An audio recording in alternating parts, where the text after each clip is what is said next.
Time to check in with our lizard overlords. What are they up to? Well, this. Is this the worst hour now? Are we done our first hour? Yeah, we're into our worst hour now. Keep your expectations of this episode low. Starting the worst hour now, I feel like we've crossed into like maybe not great content hour. Welcome to our worst hour. Have a lot left for the season. With Jack and I were talking about that today. So Jack picked up about 2 weeks worth of extras in Barrie. So that'll take those guys. I mean, you're going to lose a couple days till it rains sooner or later. Like we've had a pretty good fall here, pretty steady without a lot of lost days. But at some point, you're going to lose some days. Yeah. You can take that to the mastermind. At some point, you will lose some days. So I think that we're probably good into the first week of December. And I have some projects that I want done too. We're going to get a new tool trailer. I want to, our DEF fluid freezes because we don't have a heated space. So I want to take the old tool trailer and gut it and then line it with foam and then put the DEF in it. And if you just put a heat lamp in it, a small heat lamp, it'll keep things enough to keep them from freezing inside it. So I want to use the old tool trailer as a DEF trailer. That's a project I want to work on. I have some other stuff. We have some concrete sidewalks to do for one of the universities we do work for.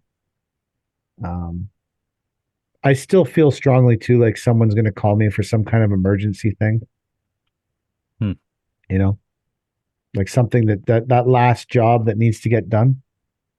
So I had an emergency call today. Apparently, bylaw doesn't like some housing authorities falling over retaining walls. He's like, this needs to be fixed now. This is an emergency. It's an emergency at the end of fucking November.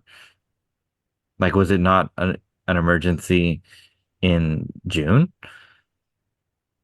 Did you put the lights on and head over there? Zipping through traffic, ignoring stoplights? No, I was in Ottawa at the time. And the guy called me and left his name. I called him back. Did I do work for you a long time ago? He's like, yeah, you did. I'm like, oh, okay. Well, that makes me feel a little better about the conversation already. And he wasn't calling you about that work. Yeah, he wasn't calling me to fix that. And if it's the same guy, I think we dented his barbecue accidentally. I never told him about it. So you did work for him at his house, not as a bylaw officer. And not at the housing authority. For sure. So did you go look at the wall? No, I'm going tomorrow. Do you have time to fix it?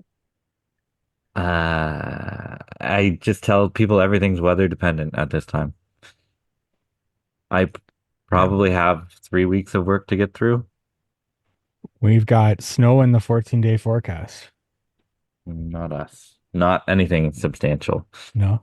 Whenever I start seeing 5 to 10s, that's when it gets scary. But yeah, we got 1 to 3. 1 to 3 I can deal with. So right now, I think that our guys are, pretty primed because, today was +7 or something.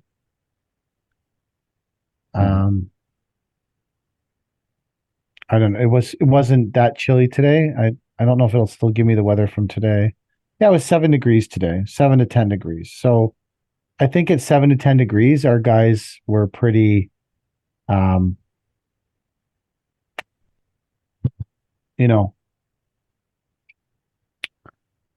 they were pretty, they're still pretty into working. But I think if we have that sudden drop in temperature, where it starts being like -5, -6 every day. Yeah.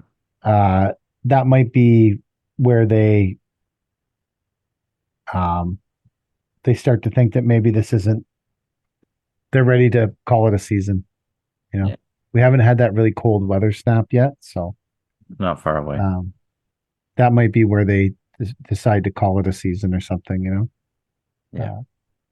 We have one crew's going up to do tree planting on a job we have. and we have almost 4,000 square feet of pavers to put in there.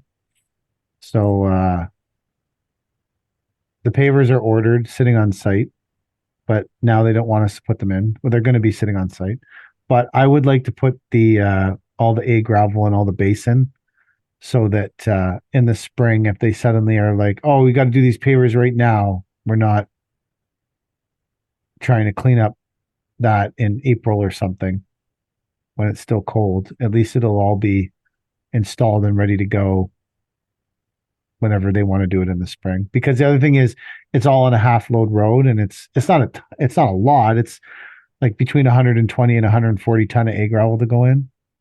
So, but if you're on a half load road, it's better to get that A gravel in right now, and then in the spring you don't have to deal with that half load problem. So, I think we're going to put that gravel in and plant some trees, and that'll bring both crews to 1st of December. So that'll first week of December there, and then I think it's kind of a crapshoot after that. Yeah. Maybe something comes in, someone calls. I don't know. We got to bring everything back to the yard, power wash it, clean it. Well, I don't know. See what temperature's like, but I'd like to power wash everything, put it away for the winter. About one of those hot water pressure washers, like the You big bought one? ones. Yeah. What's that like? I don't know. We used it one time. It's hot. Gets the grease off better than a cold water pressure washer, so Would you get a I have, hot seat? yeah, something like that. Yeah. I don't know what it was. How much was that? I bought it from a friend of mine, $3,000. So Are they worth three? I have no idea what they're worth. yeah, I think they're worth 4 or 5, depending on what you can get them at auction, like $4,000 or something. Chinese ones. Hmm. I need the foremen are going to need to take a day in the summer and learn how to use the Mhm. GPS stick. That's Did you something we'll finish have to that do. parking lot job? Yep. You did? Yeah, it's all done. Lines are painted, paving's done. Sod's all last week they graded and installed the sod up there. So the sod's in. They cleaned up. There was a lot of like filter sock and shit that needed to be put back and cleaned up, and so that all got completed. So I haven't made it up there yet this week because I keep getting distracted by other things that I have to deal with. So I'm hoping to get up there on tomorrow, or well, tomorrow I have a meeting at 11, so I probably won't go up there tomorrow, but I'll probably go up there Thursday, check it out. It's supposed to rain 15 mil here tomorrow too. Yeah. We got a lot. Supposed to piss rain all day. Like Yeah. it's saying Wednesday in the evening, 10 mil.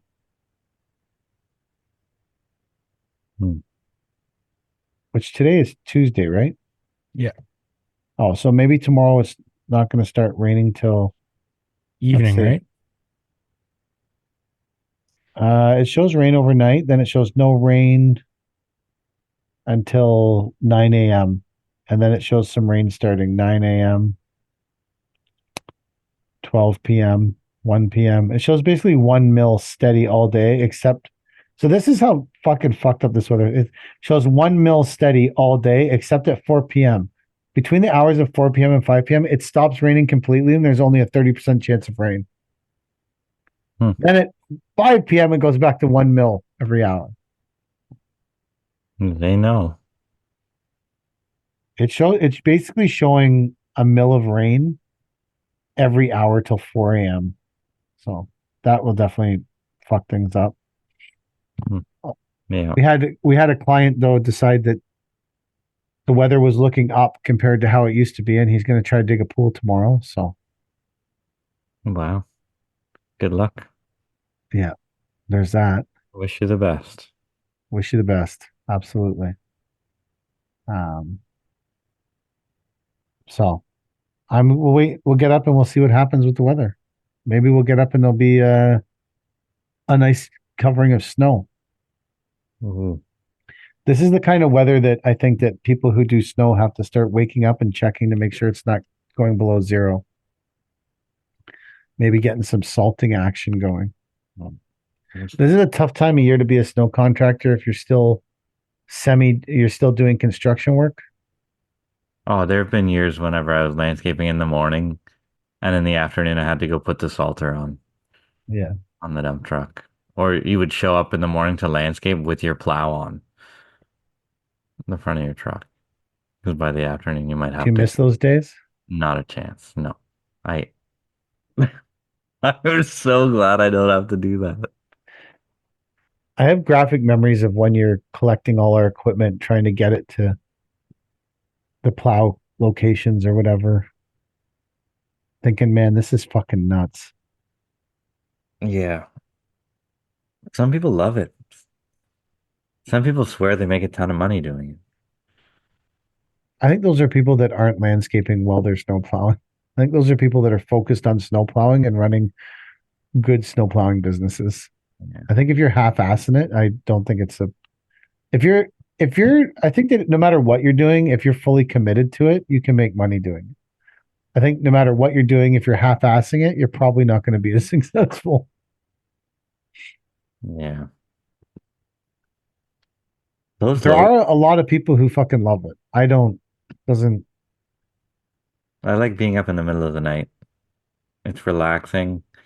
You have a job to do and you just go and do it and you're cleaning up and it makes stuff look good, you know? it does. Like it's a satisfying job whenever you leave the site and it's big piles of snow all pushed up there and but if you're the one that holds the liability, you're like, oh fuck, I could get sued and lose fucking everything on this parking lot. It takes Mm. all the fun right out of it. So it was fun when you didn't own the company, Yep. and then it Yeah, it became unfun. was great. I remember I was in I used to plow Ontario Power Generation, so the power dam in Cornwall. And for a couple of years I was on the salt truck. I had a 2006 F550 6 liter with a 5 yard salter on the back and a Fisher straight blade on the front. And I would go in every morning, happy as shit, because we used to get a lot of snow right on the river. And I'd go in, I'd do my run, and then I'd put down my salt. But by the end of the salt, like by the end of your plowing run, half of your salt was frozen in your hopper.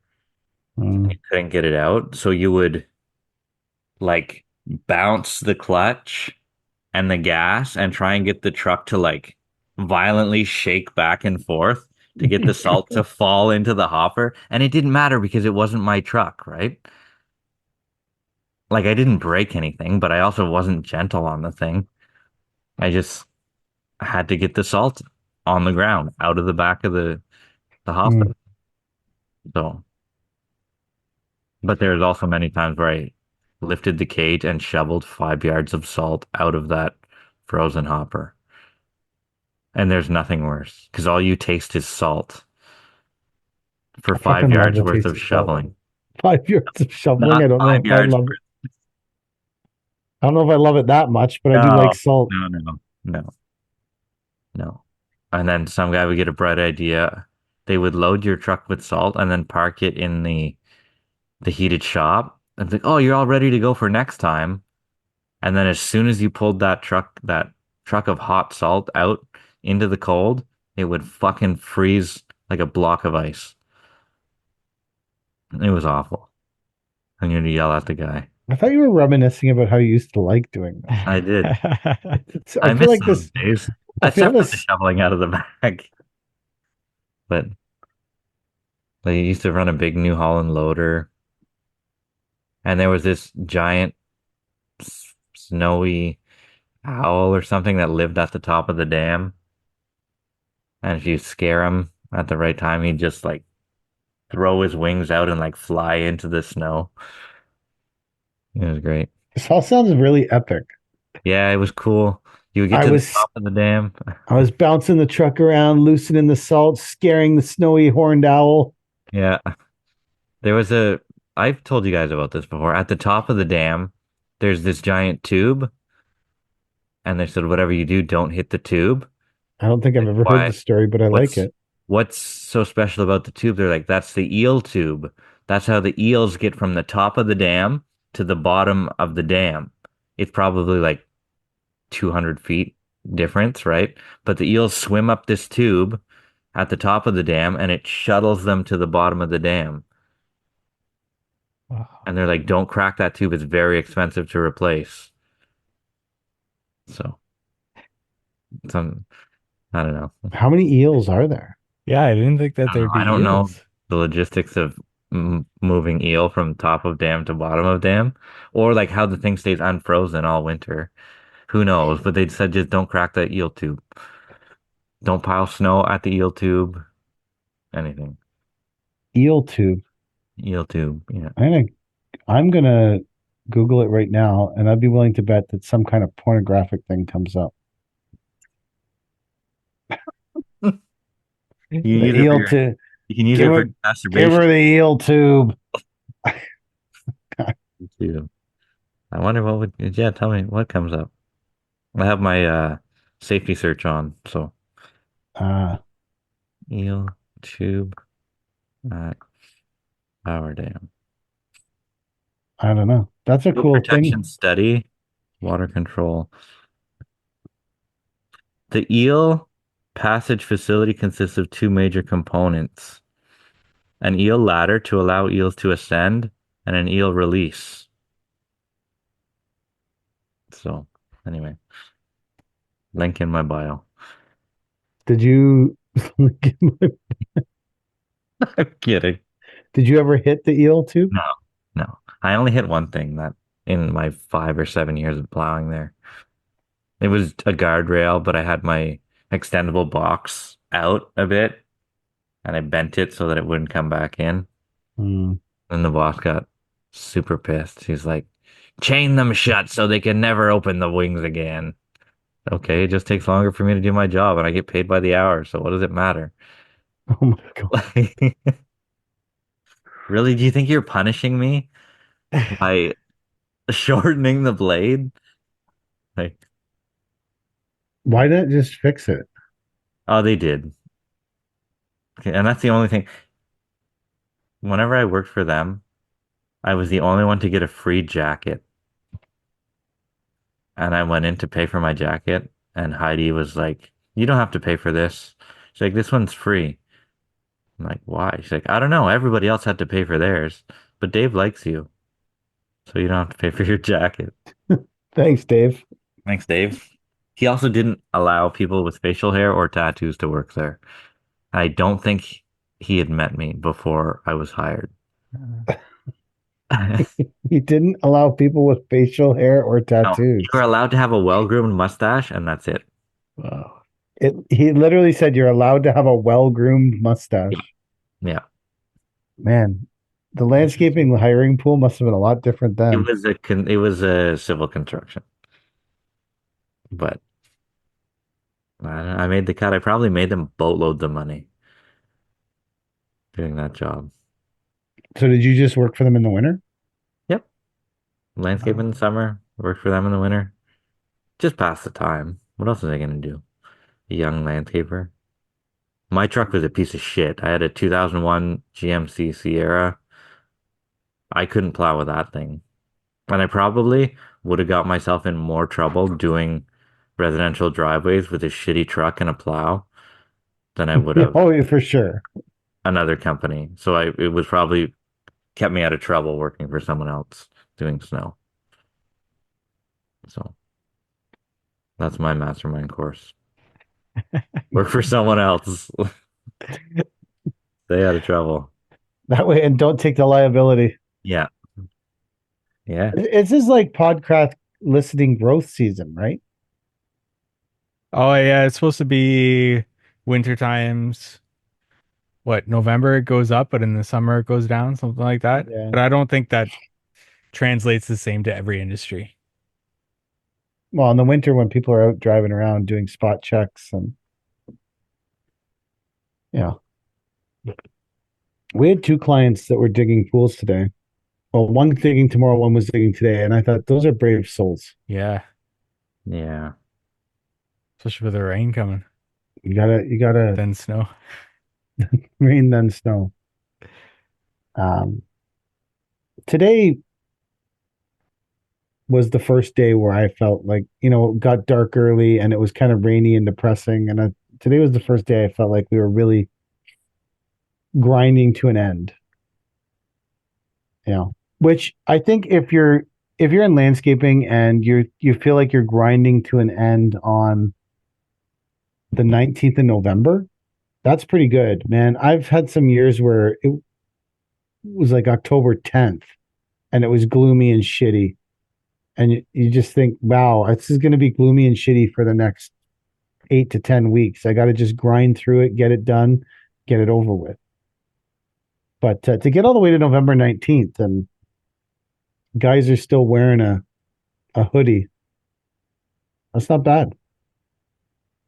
I feel like we've done this every year till just about this time without issue.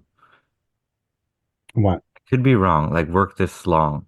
I feel if I'm not working up to the second week of December, it hasn't been a good season.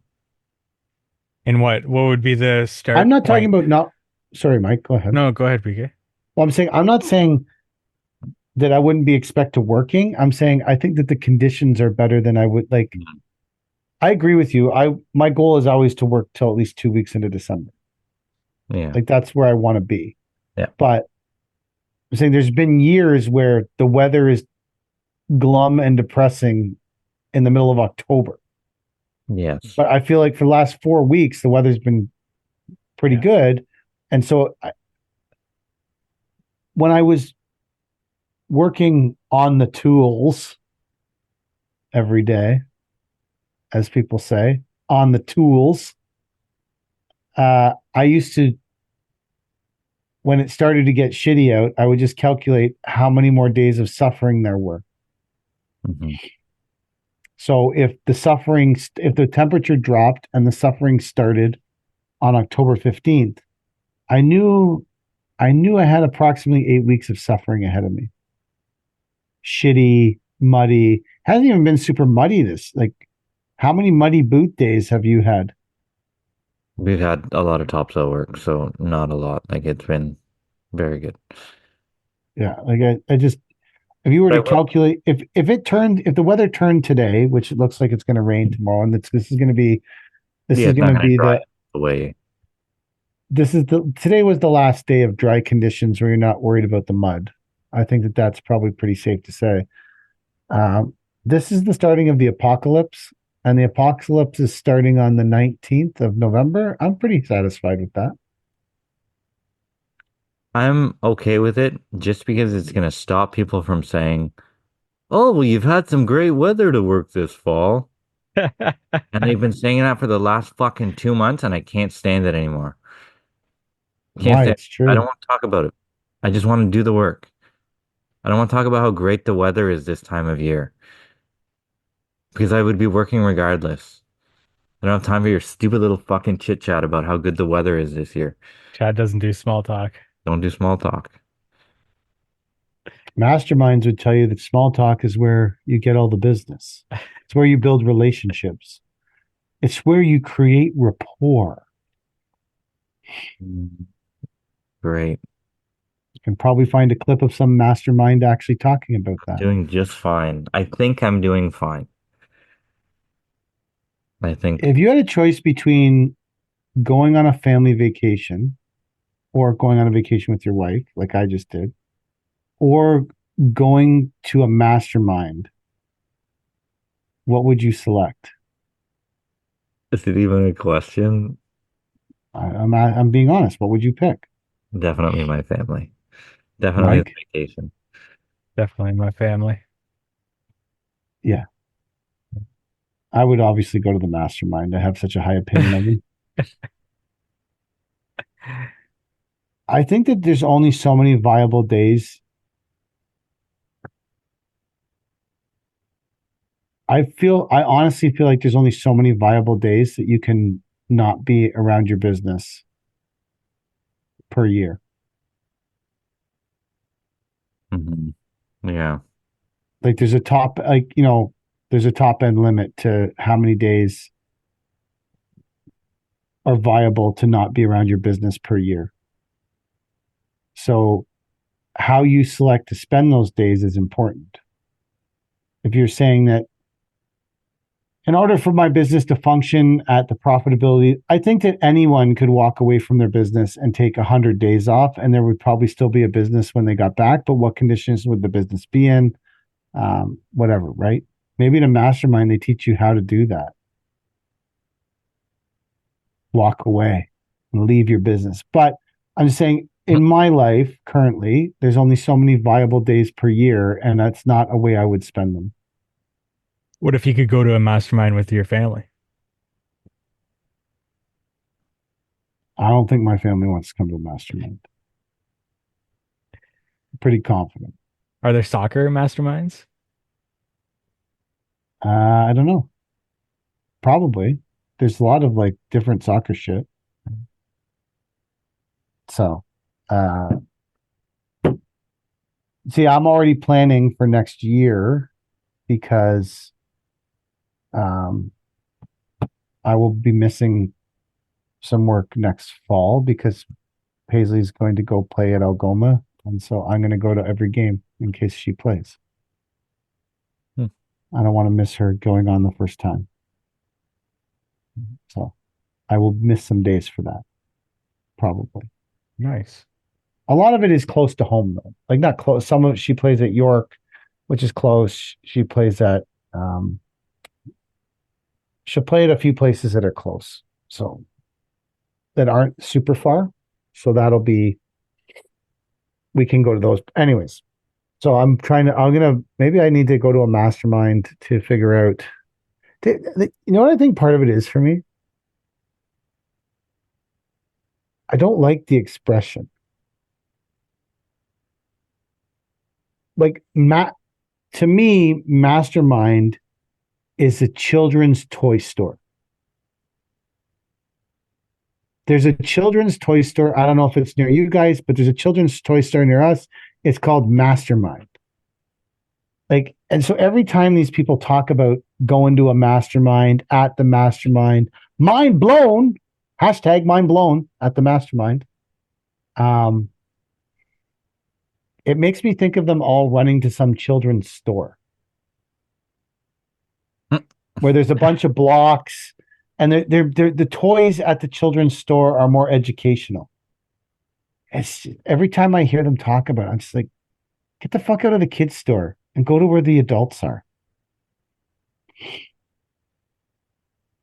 Go to where the adults are. Like, stop playing with the kids. Go to the adult places. I don't know. It's just the way it comes. The whole, the mastermind. Is this a good time to announce that we're launching a mastermind for the Not Our Finest Hour podcast? Sure, yeah. It's perfect time. We need to have, I think I would like to launch it and call it the Mind Master. Mind Masters. Mind Master. We're coming here for a Mind Master. Join us for a Mind Master. Again, I preface all of this by saying, hey, if you go to masterminds and you think it improves your business, hashtag mind blown.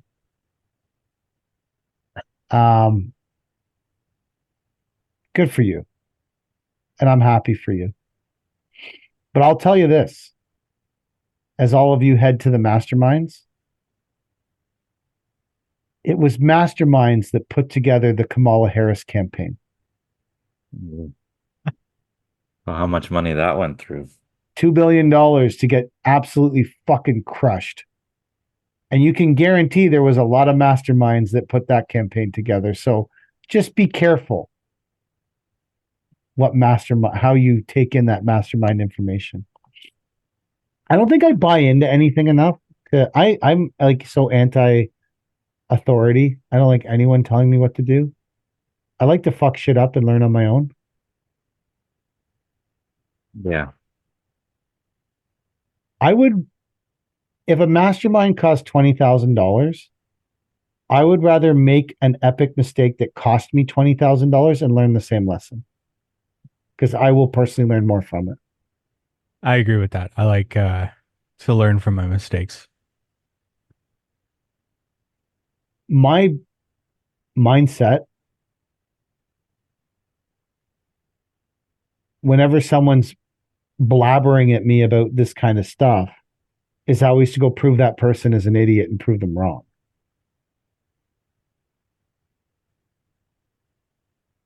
So I would probably attend the mastermind, take in the information, and then say, fuck, this guy's an idiot. I'm going to prove them wrong. Then lose another 20 grand and be like, fuck, that idiot was right. But now I've lost the 20 grand from going to the mastermind that I didn't pay attention to, and I've lost the 20 grand from making the mistake. So I might as well just not attend the mastermind and just lose the 20 grand outright from the beginning. Yeah. Say what you want about me. I was smart enough to at least charge something for my 9-year-old repair. Yeah. I've never said anything bad about I'm just that. saying. Well, I'm saying some people can say what they want about me, but my problem is I have too big a problem with authority. Yeah, I can get that. I don't like anyone preaching at me.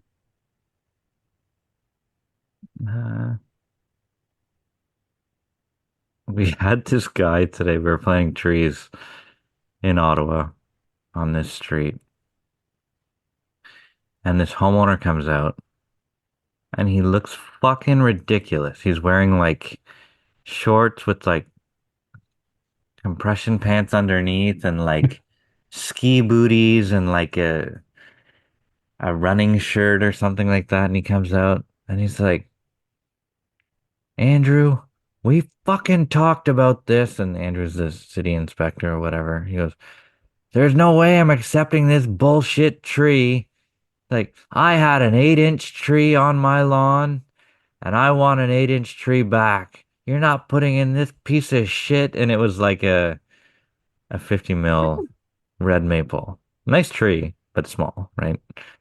And he's like, fuck you, I'm gonna cut this thing up at night and throw it on the neighbor's lawn. And we're all just fucking laughing in the background. And the city inspector's trying to put out the fire with the guy, right? And it's like, wow, who does this guy think he is? Like, problem with authority, fine. But I'm glad the city inspector was there and I didn't have to handle this guy. Because he would have not turned out well for the homeowner.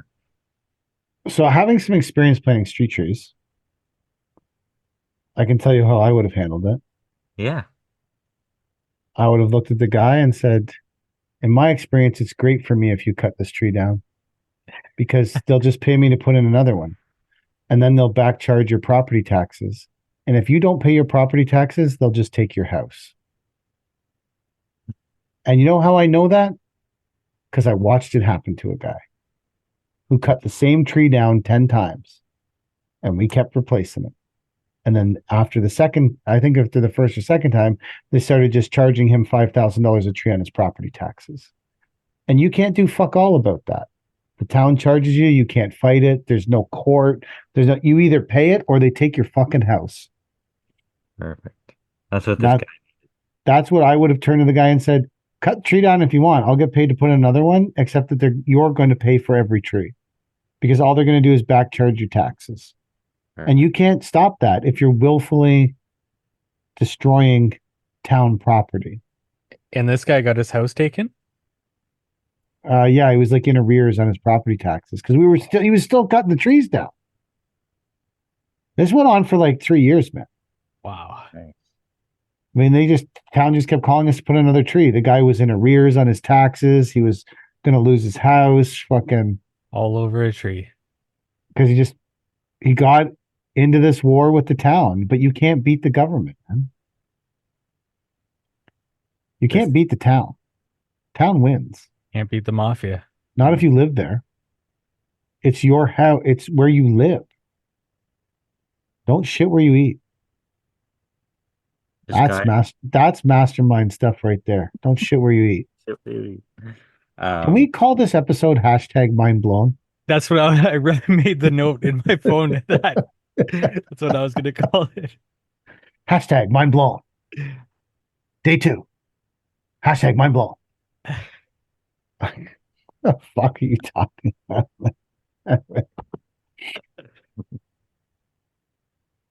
So that's how I would. And then after that happened, every time someone didn't like a street tree, I just brought up that story. Cool. I'll just get paid to replace it. I don't give a shit. There was this Chinese lady on the road, and she's like, "Which tree am I getting?" And I said, "You're getting a bur oak."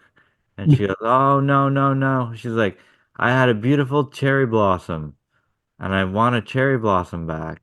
And I said, "I just have to follow the plan. And it's a little late because the trees are here now, and there's no room to get more trees. And I'm doing these trees today, whether you like it or not." City inspector came. Like, "What's wrong?" He's like, "She wants a cherry blossom." He's like, "What the fuck is a cherry blossom? Do we have any cherry blossoms?" I said, "We have a flowering crab," which is probably what she thought was a cherry, Yes. right? And I said, "The neighbor doesn't want theirs. Can we do the swap?" He goes, "Yeah, but fuck that lady. She doesn't even own the house. She just rents it." If I were the owner of the house and someone put a fucking shitty flowering crab where I was supposed to get a nice bur oak, I would hit the roof. I don't want a shitty flowering crab with dropping little crab apples and bees coming all the time, and all the fall, all the July, your lawn looks like shit because there's fucking petals everywhere. That's the last tree I want in my yard. I wouldn't want that either. Flowering crab? No, thank you. Yeah. Fuck that. A bur oak. The problem with a bur oak is the name isn't selling it well. No, it's just a rough barked oak. You could say that. If you And just said it was an oak, people would be like, I love a majestic oak. yeah, But as soon as you say bur oak, like burr, the fuck does that mean? Why? I don't want no burr. You know what? Another tree that has a really bad handle that we used to have to, for some reason, a couple of townships got hot and heavy on these trees. The hackberry. we got a lot of hackberry here. People fucking come over to the tree pile. What am I getting? I want a red maple. I'm like, do you want a red maple? Because red maple's actually green. Or are you trying to get a crimson king? Because red maple's actually green and then turns red in the fall. I want a red maple. Okay. Well, you're getting a hackberry. And you just see that, you see the epic face drop. You see the disappointment. It doesn't, you cannot upsell. I have never encountered a person in my life of planting street trees that was dying for a hackberry. They were pumped about a hackberry. You're And spelling it wrong. It's not a hackberry, it's a huckleberry. a huckleberry. A huckleberry, if you say it differently, you can sell it differently. Sell it differently. Huh? Maybe it's all marketing. Try I it. just Yeah. got mastermind Yeah. about a hackberry. You have to be a woman designer and sell it as a huckleberry. A huckleberry. A Yeah. huckleberry. Instead of being a dirty landscaper in a shitty safety vest, calling it a hackleberry. The thing that's shit about hackberries are 50 mil hackberries, the head is nothing. Yeah. It's a nothing tree at 50 mil. Yeah. Yeah. It's the same as when you're putting in a ginkgo biloba. And it's Yeah. like 3 sticks. 3 sticks, but it's the most expensive tree you can buy. But it'll be 3 sticks. And they're like, how fast does this grow? No, I don't not fast. even if a 14-year-old said to me, how big will this ginkgo biloba get? I'll be like, I don't know, you'll be dead. Yeah. We've been living in our house. We have a ginkgo biloba in our front yard at our house. We've been living here for 12 years. It is not any bigger than the day we moved in. It has not grown at like there's some lindens on our street. They're flourishing. They're big. Some nice tillias. They're growing nicely. This ginkgo biloba, we're talking like maybe 5 inches of growth in 14 years or 13 years that we've lived here. These things are this, and we have a female ginkgo biloba, so it drops these berries that absolutely fucking reek. Kelly and I were just debating cutting the biloba down. It's like, why don't we just cut it down and get a new tree? Like, won't someone notice? I don't know. It's This is yourself a shade Oshawa. master. If this is Oshawa, there's got to be bigger problems. Yeah. Shade masters are great because the leaves will just blow away. Yeah. That's why I'm putting all sunburst honey locust on my property. And it'll be a beautiful golden ball in the fall. And then, but then when the leaves fall, they're so small they just Yeah, blow they away. You're just not blow away. raking up. You can You don't have to rake all that shit up, right? perfect. Perfect tree. Great shade tree. Yeah. Great shade. tree for. We're pro honey locust on this podcast. Yeah. Yeah. Or shade master, Shade master, sunburst, skyline, anything. skyline. Skyline honey locust, shade master. Love a good skyline locust. Yeah. Yeah. You're right. They are the ultimate street tree. The ultimate tree. Yeah. They hardly ever die too. You don't do a lot of replacements. No. You never. I have to replace this honey locust. And you can sell a honey locust. People like the sound honey locust. They do. You can Shade master. People like the term shade master. sunburst. Everybody likes the sunburst to hear term sunburst. All of these are way more sellable than whoever named the hackberry did a fucking shit job of it. They Yeah. weren't into marketing. No. Whoever named the hackberry needs to go to a marketing mastermind. Yeah. Would you go to a mastermind if someone paid you to go to it? It depends what else I have going on that day. Yes. If someone offered to pay me to go to a mastermind, I would have to debate if it's worth my time. And if my time wouldn't be spent earning money better somewhere else than going to a fucking The mastermind. problem with you is if they paid you to go to it, they'd probably want to film you at it, and then you would be linked to that mastermind event for your entire life. You're saying Like you every don't time I think go into my retailer and they're doing like a resin sand, they have a little blurb of you there on the video. Oh, no. that's The right. retailer, yeah. On What are you talking Gator about? Base, selling Gator Yeah. Base. Oh, Yeah, yeah, Gator that's it. Base. That's it. Yeah, Yeah. Gator That's it. Base. Yeah. Yeah. Yeah, I'm in the Gator Base. We- You were course. big featured on that video. Yeah. That video plays at loop on How My Retailer. So you go in there all the time and see me on Yeah, video? you're there, yeah. You're like, I know that guy? Yeah, I know that guy. I podcast with that guy. I podcast. Maybe I should have charged per play for that. Yeah. But they would do the same thing at You know what I got for that? I A get a gift couple card. A bundles gift card to together. the keg. Nice. Permacon used to do that where your points you could get keg gift cards. Oh Yes. yeah. And I would get like $500 in keg gift cards a year. Take the whole family. It was great. They don't do that anymore? I don't buy enough Permacon to know. Okay. I don't know if they still do that. I Maybe. also don't buy enough from God to know.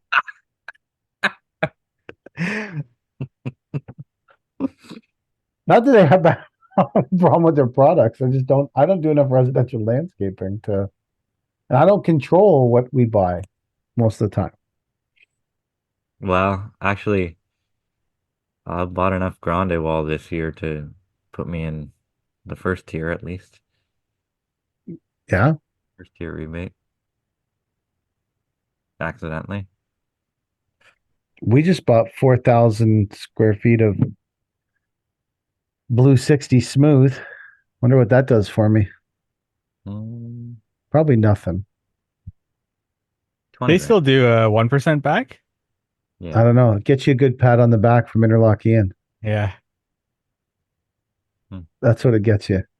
I don't. Maybe they do. They were doing 1% back for a while. Yeah. Yeah. I'm never good at tracking those things or participating in those kind of programs. You have to do it yourself? Our retailer does it for us. Yeah, same. No retailer does it for me. Oh.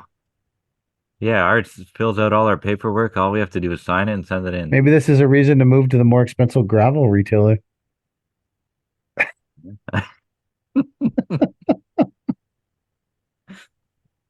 Uh, No one ever did it. So seriously, these people, someone was doing this shit for you? yeah, they fill out all how do you expect it to get it Yeah. done? I've never even had to sign anything. Oh, we would have had to apply for it ourselves. Wow. Well, I think I have to have a hand in it, but I don't remember what I have to do. Or gathered, we would have had to gather the information and send it maybe. Maybe it wasn't, I don't, we had to do something. I can tell you right now, we had to do something that I neglected to Yeah, do. but they can just print out all your Techo Block sales. Oh, I'm sure they could, but I would have to request it. I'm telling you, as soon as I become part of the chain of anything, it generally starts to disintegrate. Hmm. Yeah, I'm not good at those kind of things. I'm not good at any of that kind of stuff. I forget about it. I get distracted too easily by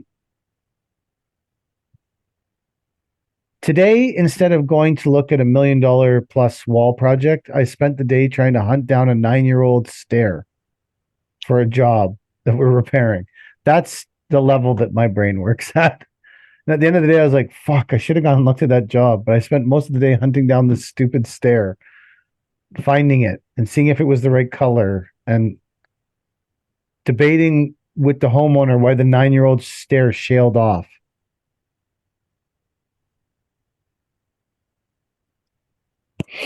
You know what was interesting? One of the, I don't necessarily want to talk about this, but one of the clients that we had, he was getting in shit for a road permit or something.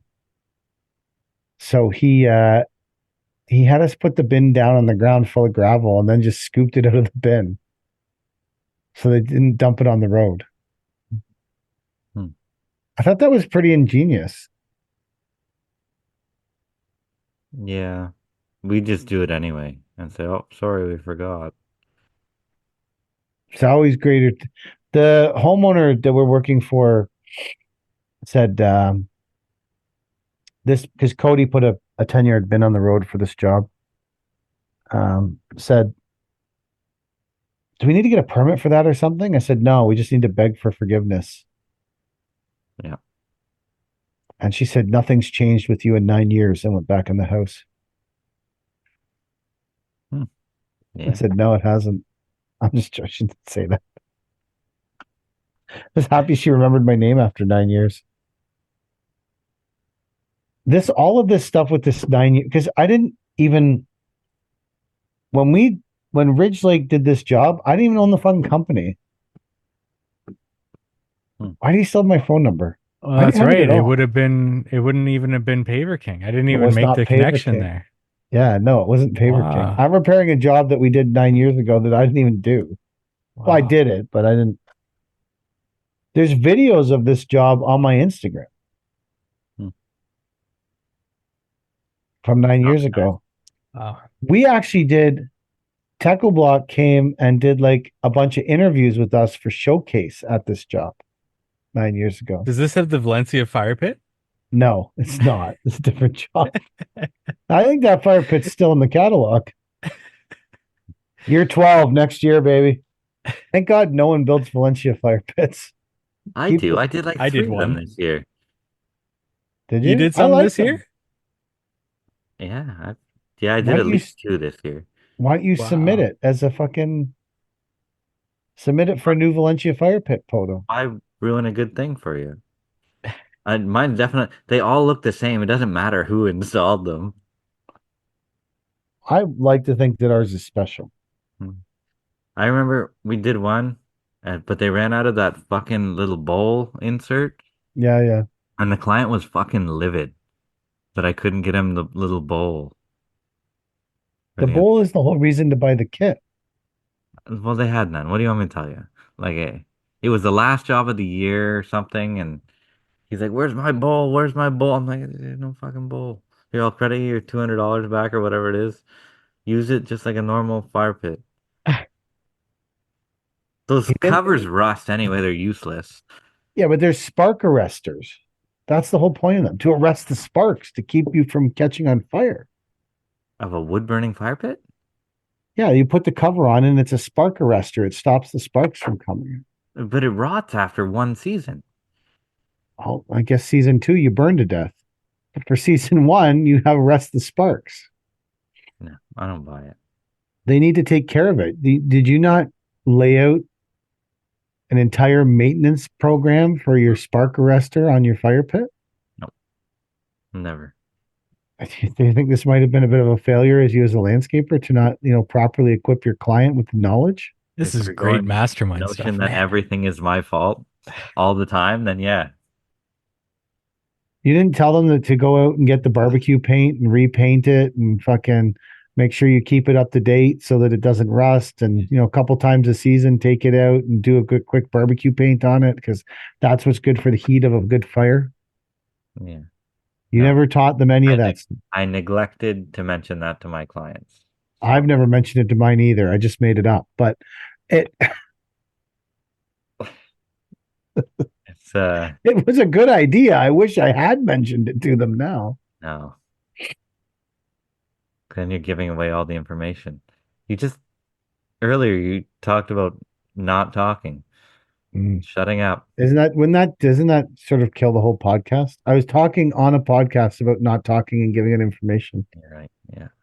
Yeah. It's a I had master class in how to make yourself look like an idiot. um here's something. Um we parted ways with an employee a week or two ago. And before he left, he went off on me about the poor working conditions at our company or any landscape company for that matter. He's like, the conditions are unbearable. And I didn't think they were honestly that bad. I asked the other guys, they're like, this is the biggest gravy job we've ever had, building the wall, that big wall. Right. And so What I was unbearable? What was unbearable in his? Is it the whole company or just this job?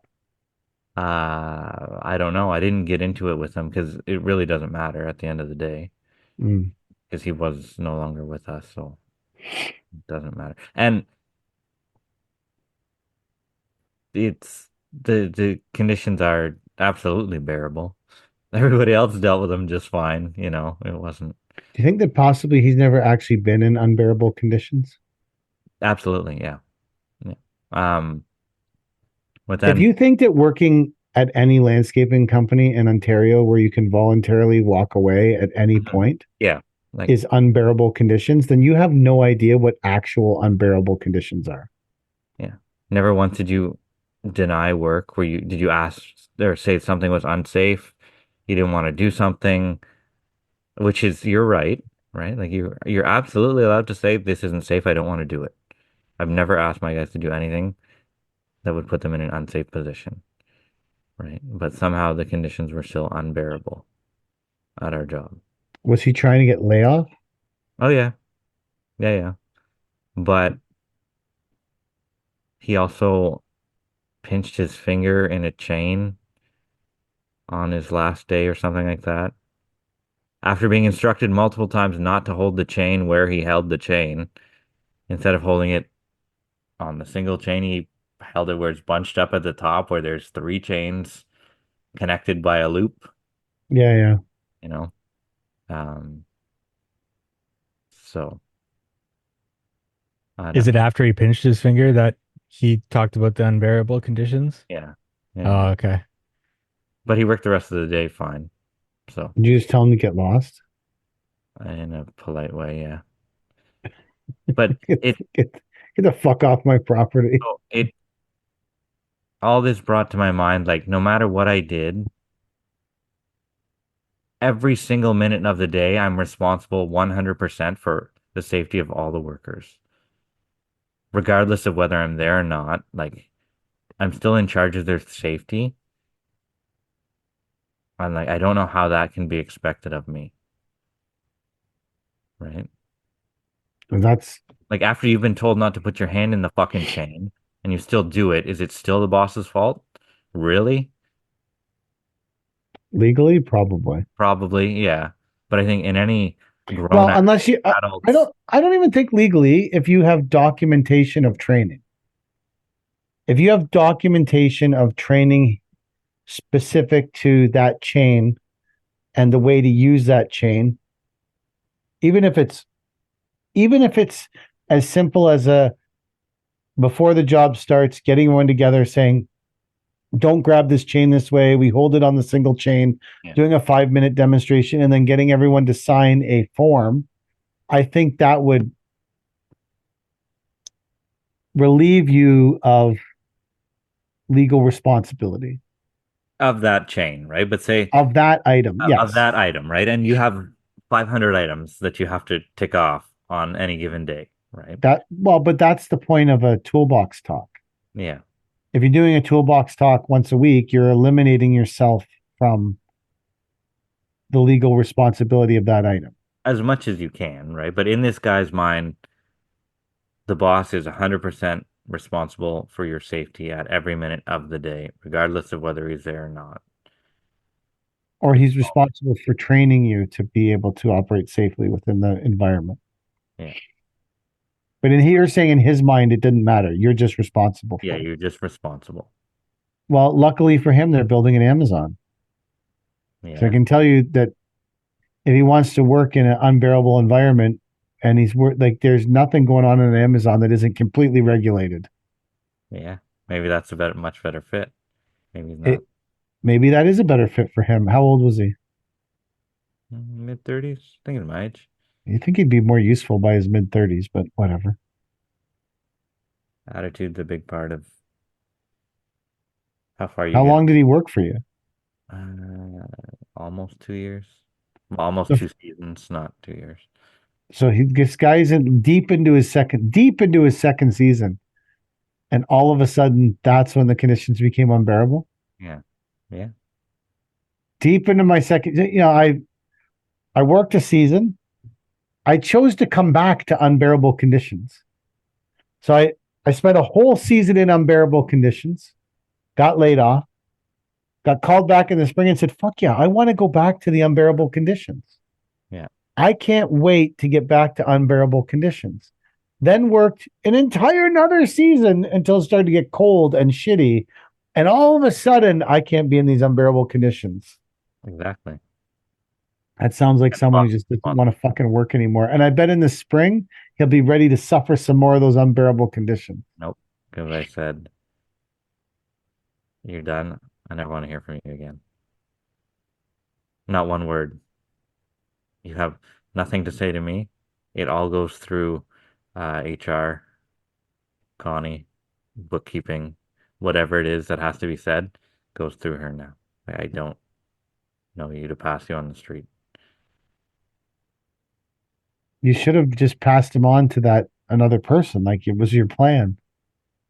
What do you mean pass him on to? Well, you said that you were talking to someone who would have just passed on that person to to the other important person. Or something. Yeah. I did that as much as I could to get rid of that guy. Yeah, it's unbearable. Unbearable. Well, that's 2 hours. You guys good? Yeah. Can't bear another minute. I can't bear this. This podcast has been unbearable. Hashtag mind blown. Day 2. It's day 2. Hashtag mind blown. Ooh, thank you for watching. Ooh. Yeah, those people run the world. They're so impressive. What a bunch of freaks.